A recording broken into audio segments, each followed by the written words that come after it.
overachiever. He was as a player. Wasn't the biggest, most athletic guy, but turned a 14-year career into a springboard to broadcasting, but an overachiever as a human being. He reached out to people.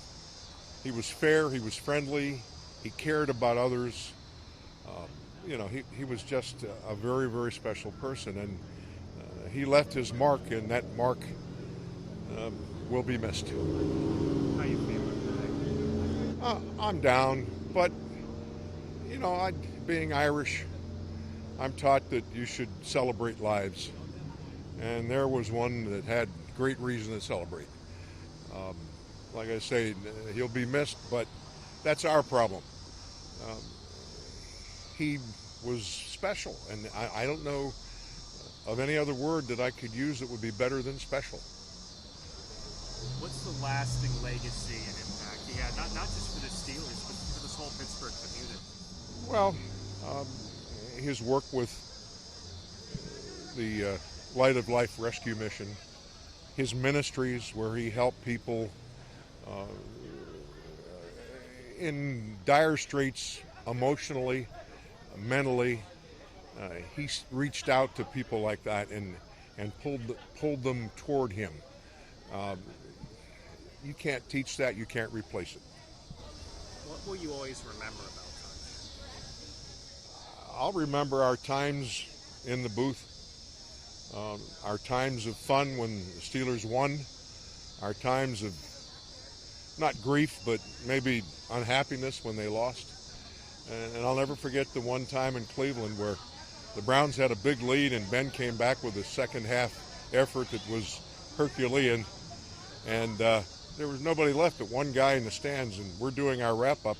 And I pointed to the guy all alone in the stands, 70-year-old guy weeping like a child.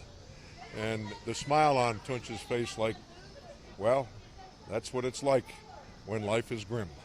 But he was very, very, very special and a nice guy.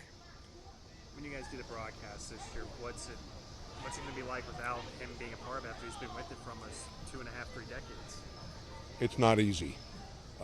We'll think of him, and I think I can't speak for Wolf, but I know that as a crew, we'll dedicate each and every broadcast to his memory. What do you think the fans will miss about him? The fans will miss his humor. He looked at the world with humorous glasses, and they'll miss that because, football's serious, and certainly he was a very serious offensive lineman and lasted 14 years as a result.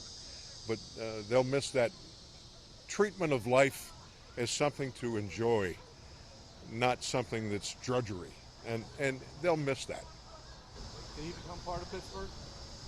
Oh, he's in the fabric, no question about it. Loved his native Chicago, talked about it quite a bit. Talked about his alma mater, the Fighting Sycamores of Indiana State. But he's Pittsburgh through and through, black and gold all the way, and he's in our hearts. How long were you guys partners for? Was it 25 years? Pretty close. I mean, it was over 20 years. At my age, I don't do numbers, and I don't buy green bananas. But, yes, it was 2 decades of pure joy to be around the man. On the road trips, he and Wolf, big guys with a lot of leverage. Sometimes I'd have trouble getting that heavy suitcase up into the upper rack on the airplane, and I knew I could always count on Tunch for his help.